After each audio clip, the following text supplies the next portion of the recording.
우리 다 같이 서로 인사하실까요? 잘 오셨습니다. 주의 이름으로 축복합니다.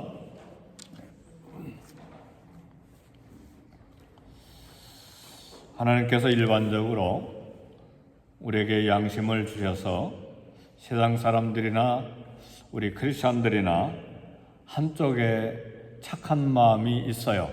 하나님 주신 거룩한 형상이 다 없어지지 아니하고 조금 그래도 양심으로 남아 있습니다. 네, 특별히 우리 크리스천들은 그 양심이 더 강해요. 왜냐하면 성령께서 우리 안에 계시고 우리 거듭난 새 사람, 새 피조물이 되었기 때문에 더구나 말씀이 우리에게 있잖아요. 그렇기 때문에 그 양심이, 선한 양심이 더 강합니다. 네, 늘 그 선한 양심을 따라 또 하나님께서 주시는 말씀의 교훈을 따라 또 성령께서 우리 마음에 감동시켜 주시는 대로 생각하고 말하고 행동할 수 있기를 주의 이름으로 축복합니다. 네, 세상 사람들은 일반적인 보편적인 도덕적인 윤리적인 양심 있는 사람들이 있어요. 네, 항상 세속적이기 때문에 이익에 따라서 첨예하게 그 양심을 팔기도 하고 무너뜨리기도 합니다. 그래서 착하지 아니한 마음으로 생각하고 무슨 일을 할 때 우리 한국말로 머리 굴린다, 꼼수 부린다 그런 말 쓰잖아요. 오늘 우리가 봉독한 말씀 보면 유대 정계 지도자들 굉장하잖아요. 대제사장들, 서기관들, 바리새인들 대단한 종교적으로 대상한 사람들인데 꼼수 부린 사람들이에요. 사단의 이렇게 마음이 그들 가운데 있어서 이 머리 굴린 사람들이에요. 인류 역사상 가장 이상하고 그런 불법 재판을 받으신 분이 우리 예수님이세요. 여기에는 굉장한 꼼수와 머리 굴리는 것이 있었어요. 유대인들은 예수님을 정치재판으로 몰아갔어요. 그래서 사실은 스데반을 죽이는 것처럼 종교재판으로 그냥 돌을 쳐서 예수님을 죽일 수도 있었거든요. 그랬잖아요. 그런 일 정도는 해요. 우리에게는 사람을 죽일 권한이 없습니다 하고 일부러 로마 총독 빌라도에게 예수님을 고발한 이유가 있어요. 종교 지도자들은 예수님을 거짓 메시아, 하나님의 저주받은 자로 낙인 찍기를 원했어요.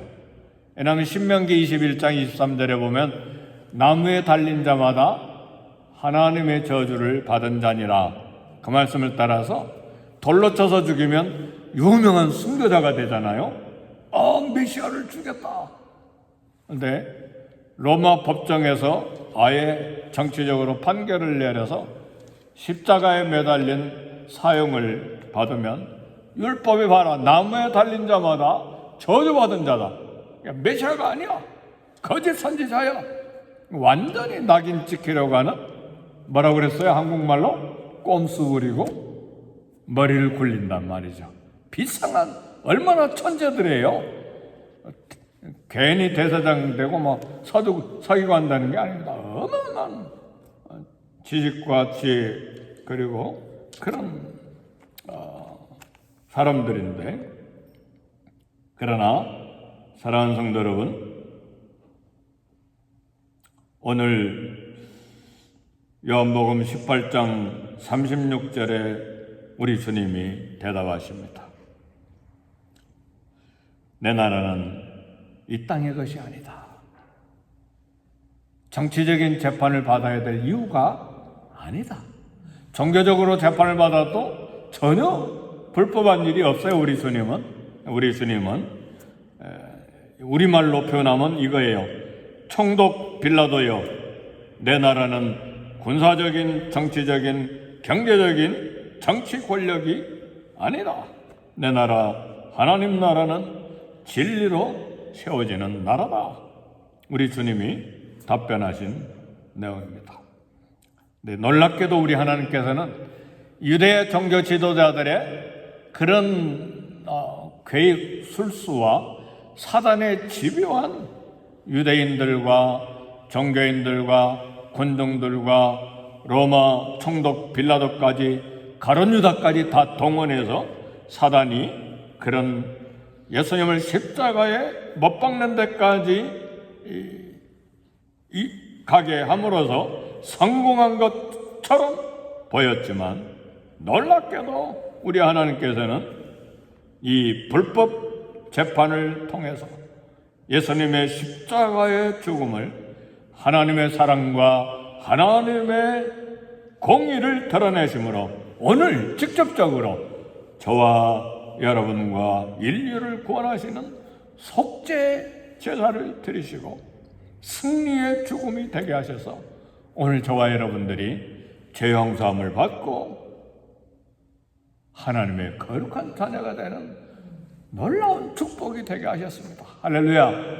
그러니까 세상 사람들이 아무리 꼼수를 부리고 아무리 지혜와 지식과 권력과 경제력과 정치력을 다 동원해도 결국은 하나님께서는 악을 선으로 바꾸셔서 우리에게 유익하게 하신다는 사실. 그러니까 인간의 생각이라고 하는 건 땅의 생각이에요.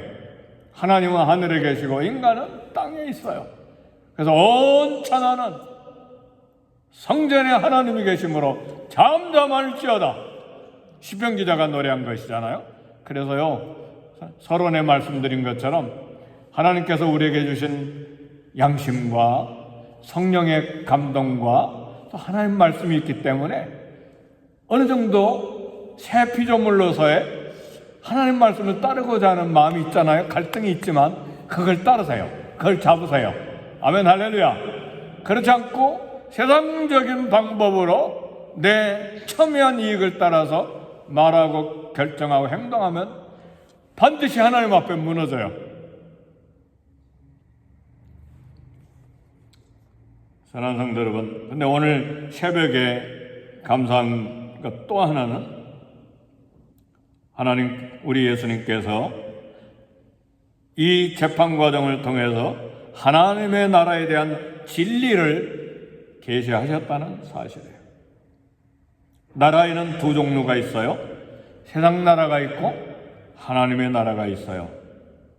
세상 나라는 눈에 보이기 때문에 우리가 거기에 집착하고 애착을 갖고 욕심을 갖고 거기에 투자하기를 원해요. 하나님의 나라는 안 보이니까 전혀 관심이 없는 경우가 대부분이에요. 말씀으로 깨어있고 성령으로 깨어있지 않으면 하나님 나라 갈 생각도 안 해요. 오늘 저와 여러분 크리스찬임에도 그래요. 오늘 우리 주님은 분명하게 하나님의 나라를 이야기하셨어요. 전쟁과 불법과 욕심과 미움이 가득한 이 세상 나라가, 보이는 나라가 전부가 아니다. 이 세상이 전부였다면 내가 군사를 일으켜서 나를 너희 재판에 넘기지 않도록 보호할 수 있었다. 이게 오늘 주님 말씀이잖아요. 나는 그런 나라가 아니다. 우리가 알지 못하는 세상에 속하지 아니하는 새로운 나라, 하나님의 나라가 있어요. 복음 초기에 마가복음 1장 15절에 보니까 때가 찼고 하나님 나라가 가까이 왔으니 회개하고 복음을 믿으라. 우리 주님이 외치셨습니다. 하나님의 나라가 가까이 왔다. 하늘나라가 가까이 왔다. 한자로 말하면 천국이 가까이 왔다. 다 같은 말입니다. 이 새벽에 우리는 이 땅 세상 나라에 집착된 마음을 우리 주님이 외치신 하나님의 나라의 마음을 두실 수 있기를 제 이름으로 축복합니다. 하나님의 나라가 점점 가까이 우리에게 다가오고 있습니다. 세상 나라는 짧아요. 세상 나라는 항상 무너져 왔어요. 거대한 페르시아가 무너져서 이란이 그 후회인데 지금 무너지고 있잖아요. 근데 미국도 점점 하나님을 떠나고 있는데, 하나님을 떠나면 미국도 무너지고 망합니다. 반드시. 세상 나라는 짧아요. 무너져 왔어요. 사람이 다스리는 나라예요. 왕, 독재자, 권력기관이 통치해요. 세상 나라의 특징은 자기 사랑이에요. 이기적인 욕망이에요. 남한도 욕망, 북한도 욕망, 일본도 욕망, 중국도 욕망, 미국도 욕망에 사로잡혀 있는 나라예요. 권력과 물질 중심의 나라예요. 강자가 정의예요. 미사일을 많이 갖고 있는 나라가 정의예요. 세상이 그렇잖아요. 하나님의 나라의 특징은 일시적이 아니고 영원한 나라예요. 시작과 끝이 멸망하지 않는 나라예요. 하나님이 다스리는 나라예요. 하나님께서 그 나라를 다스리시고 백성을 보호하시는 나라입니다. 하나님의 나라의 특징은 다툼이 아닌 섬김의 나라예요. 물질, 정치, 군사가 아닌 영적인 것이 하나님의 나라의 특징입니다. 그래서 로마서 14장 17절에 보니까 하나님의 나라는 먹고 마시는 것이 아니라 성령 안에서 의와 평강과 기쁨이라 희락이라 그랬어요.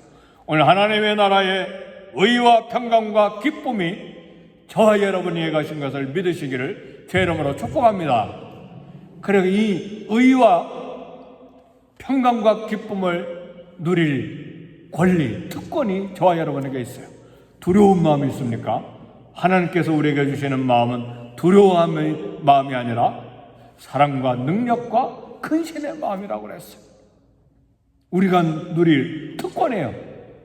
새로운 피조물 하나님의 자녀들이 누릴 권리예요.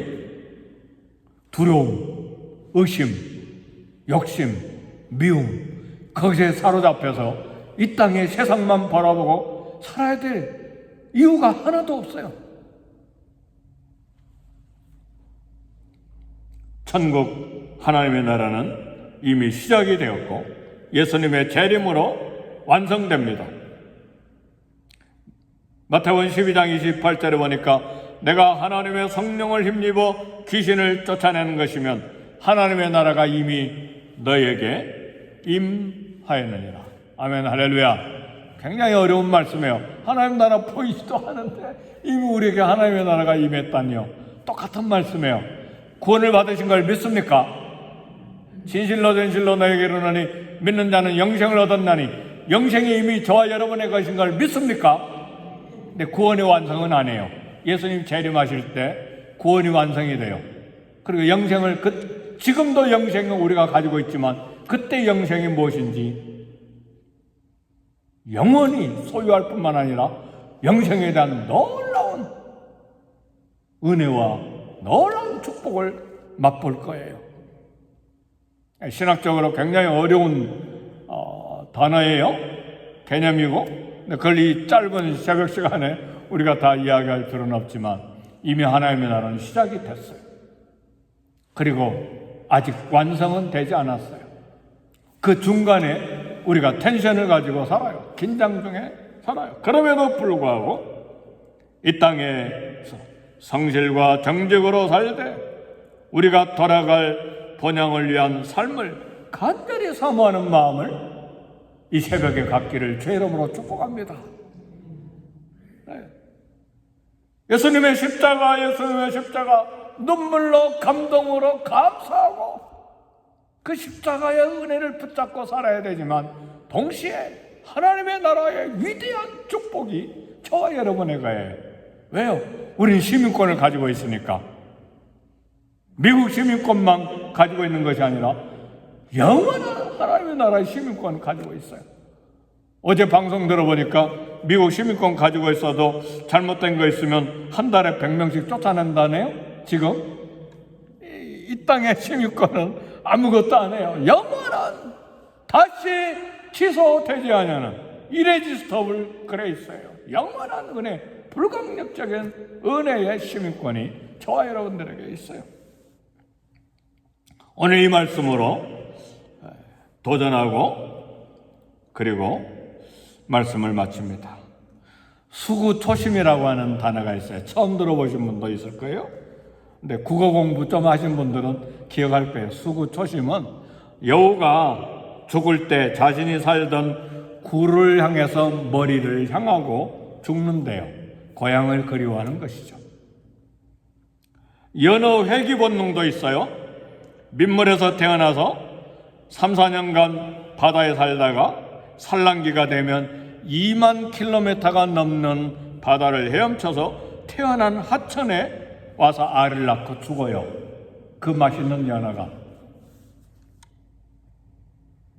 무슨 말입니까? 아브라함은 가나안 땅에 살 때 본향을 사모했어요. 가나안이 아닌 하나님이 예비하신 영원한 기업 하나님의 나라를 사모하면서 가나안 땅에 살면서 나그네로 살았어요. 사도 베드로는 우리 주님을 사모하면서 베드로후서 3장 12절 13절 보니까 하나님의 나라가 임하기를 간절히 사모하라. 새하늘과 새 땅을 바라보너라 그랬습니다. 사랑하는 성도 여러분, 시간적으로도요, 연령적으로도 신체적으로도 하나님의 나라를 간절히 사모할 그런 철들은 때가 됐어요. 저도 그렇고 여러분도 그렇고. 아멘입니까? 그러니까요, 하나님의 나라 바라봐야 돼요. 그리스도의 십자가 고난과 죽음으로 주신 구원과 영생을 가진 하늘나라의 시민권자로서 이 짧은 땅에 신실하게 살 뿐만 아니라 신실해야 돼요.